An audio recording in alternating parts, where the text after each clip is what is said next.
अध्यात्म विज्ञान कोई धर्म या संप्रदाय नहीं है, ये स्पिरिचुअल साइंस है जो कुदरत के कानून पर आधारित है। ये विज्ञान पूरे ब्रह्मांड के सभी रहस्यों को उजागर करता है और जीवन के सभी पहलुओं को समझने के लिए एक नई दृष्टि देता है। इसी को आर्ट ऑफ विजन कहते हैं, दुनिया को देखने की एक नई दृष्टि, जो अध्यात्म विज्ञानी परम पूज्य स्वामी श्री कमलेशानंद जी के निर्देशन में सनातन सत्य का अनुसंधान कर हमारे जीवन को प्रकाशित करे। जय सच्चिदानंद। जय सच्चिदानंद। જય સચ્ચિદાનંદ। આપણે ઇલેક્ટ્રિકલ બોડી માટે એમ કહીએ છીએ કે બ્લડ સર્ક્યુલેશન, શ્વાસોશ્વાસ ને ભોજન પચાવવાનું ને એ બધું કામ કરે છે। હવે દેવગતિ ને નરકગતિમાં પણ ઇલેક્ટ્રિકલ બોડી તો હોય છે, પણ ત્યાં આ બધી ક્રિયાઓ નથી, તો ત્યાં શું થાય? એ લોકોને ઇલેક્ટ્રિકલ બોડી હોય નહીં ને જરૂર નહીં, તો પછી એમનું એ જીવન લોકોને ઇલેક્ટ્રિકલ બોડી ના હોય। ઇલેક્ટ્રિકલ બોડી કોને હોય?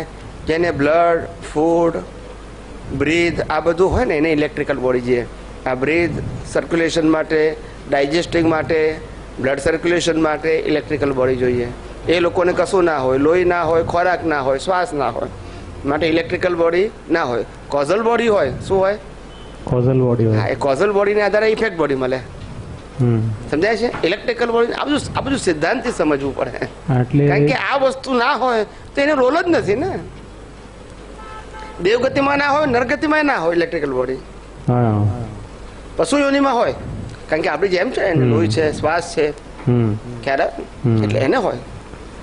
દરેક વસ્તુ જો એક્ઝેક્ટલી તમે સમજો ને તો આમાં વિજ્ઞાન સિવાય કંઈ નથી, પણ આપણે આ જ બધી વસ્તુઓ ખાલી શ્રદ્ધાથી સાંભળેલી કે વાંચેલી છે, એટલે આપણને આ પઝલ થાય છે। કારણ કે સાયન્સની દ્રષ્ટિમાં સાયન્સ ના હોય ત્યાં સુધી આપણને સામે પડ્યું હોય ને પણ દેખાય નહીં। સાયન્સ બહારથી નથી આવતું, આપણી દ્રષ્ટિ છે તો એ વસ્તુમાં આપણને શું વિજ્ઞાન છે એ ખુલ્લું થાય। હવે તમે કહો કમલેશ આનંદજી કોઈ ચોપડીમાં લખેલું નથી, ચોપડીમાં ના હોય, આ શું ના હોય? ચોપડીમાં ના હોય। તમને સિદ્ધાંત પકડાયો ને કે ઇલેક્ટ્રિકલ બોડી ક્યારે જોઈએ? કે શ્વાસ લેવાનો હોય, બ્લડ સર્ક્યુલેશન હોય કે ડાયજેસ્ટિંગ સિસ્ટમ હોય તો જ એને જરૂર પડે, નહીં તેનો રોલ જ નથી। આપણે એમ પણ કહીએ છીએ કે જ્યારે એક મૃત્યુ પછી બીજા શરીર ધારણ કરે છે ત્યારે શરીર ધારણ કરતાની સાથે ઇલેક્ટ્રિકલ બોડી ઊભો થઈ જાય છે। તો આ દેવગતિમાં ગયા તો નવું શરીર મળ્યું તો ત્યાં જે દ્રવ્ય કર્મ છે એના ડિસ્ચાર્જ વાળા એની સાથે આ ઊભું તો થવું જોઈએ, નહીં તો ફંક્શનિંગ કેવી રીતે થાય? એમ સાથે કોઝલ બોડી સાથે જાય, કોઝલ બોડી સાથે હોય પણ ત્યાં ઇલેક્ટ્રિકલ બોડી નહીં। ઇલેક્ટ્રિકલ બોડી કોને સાથે જાય?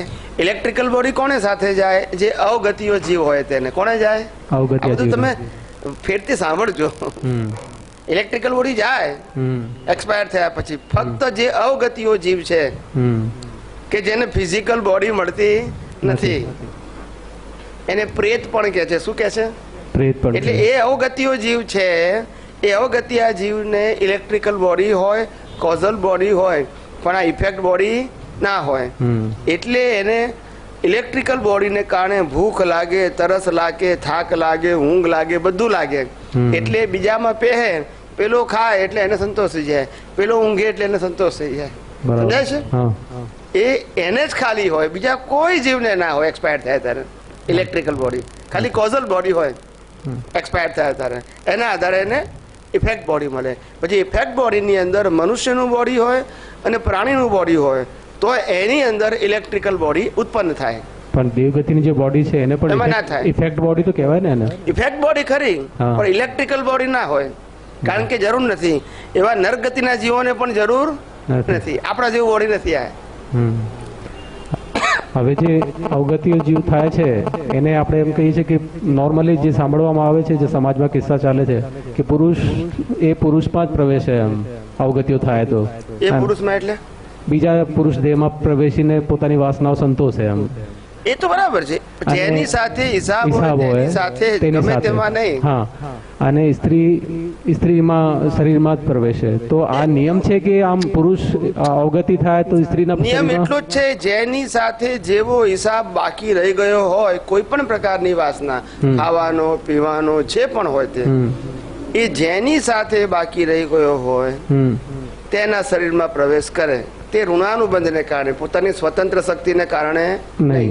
પણ જેના શરીરમાં પ્રવેશ કરે એ અપોઝિટ સેક્સનો પણ હોઈ શકે, કોઈ પણ ઇક્વલ પણ હોય ને ઓપોઝ પણ હોય. અને જાનવર પણ હોઈ શકે, જાનવર ના હોય. એટલે મનુષ્યમાં જ અવગતિ થાય, જાનવરમાં ના પ્રવેશ. અચ્છા, જાનવર જે યોની છે એમાં કોઈ એક્સિડેન્ટલ ડેથ થાય તો એની અવગતિ થાય કે ના થાય? એની ના થાય, જાનવરની ના થાય. જાનવર પાસે તો ભાવ કરવાની સત્તા જ નથી ને. આ તો ભાવ કરે છે એટલે અવગતિઓ થાય છે. ભાવમાં અભાવ થાય એને. પોતાની ઈચ્છાઓ વાસનાઓ પૂરી કરવા માટેની જે તીવ્ર ભાવના હોય, લાલસા હોય, એ પૂરી ના થાય અને તે પહેલા એક્સિડન્ટલી ડેથ થઈ જાય. બરાબર. એટલે ઇલેક્ટ્રિકલ બોડી સાથે જાય છે અને એટલે અવગતિઓ થાય છે. અને કુદરતનો કાનૂન એવો છે કે ઇલેક્ટ્રિકલ બોડી અને કોઝલ બોડી આ બંને સાથે હોય તો પુનર્જન્મ ના થાય. સમજાય છે?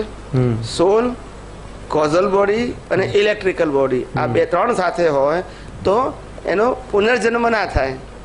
એટલે જ્યાં સુધી ઇલેક્ટ્રિકલ બોડી જે છે એ કન્ઝ્યુમ ના થાય ત્યાં સુધી એને યોનિમાં પ્રવેશ મળે નહીં. હવે જે અવગતિ એટલે અવગતિ કહે છે. શું કહે છે? ચારે ગતિથી જુદી ગતિ એટલે અવગતિ કીધી.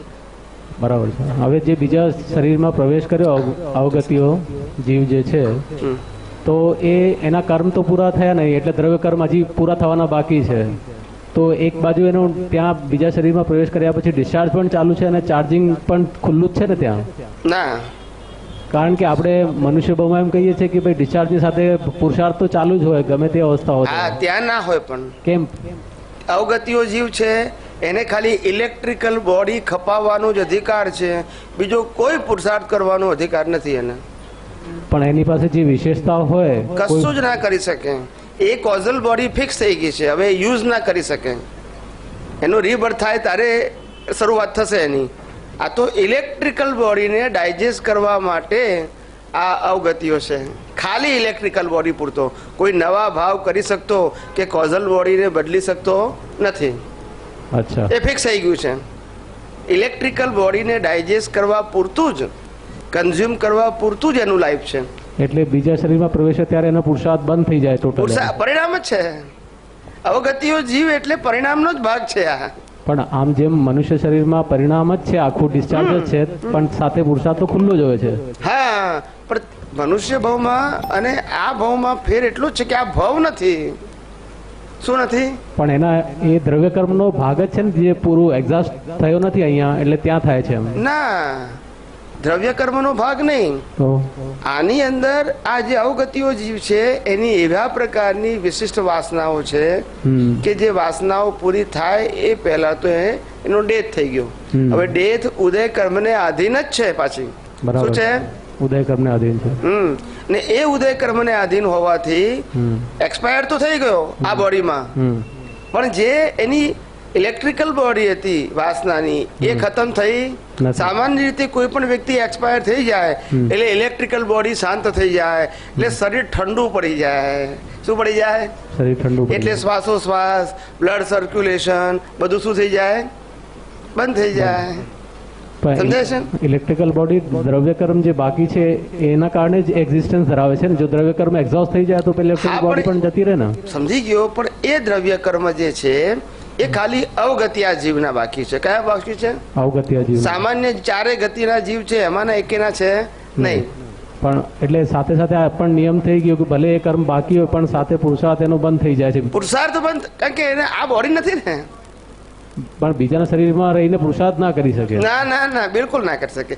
એ ખાલી ભોગવટા પૂરતું છે. શેના માટે છે? ભોગવટા પૂરતું. બરાબર. જેમ અહીંયા અહીંથી દેવલોકમાં જાય તો ભોગવટો છે, એવું અહીંયા ખાલી ભોગવટો જ છે.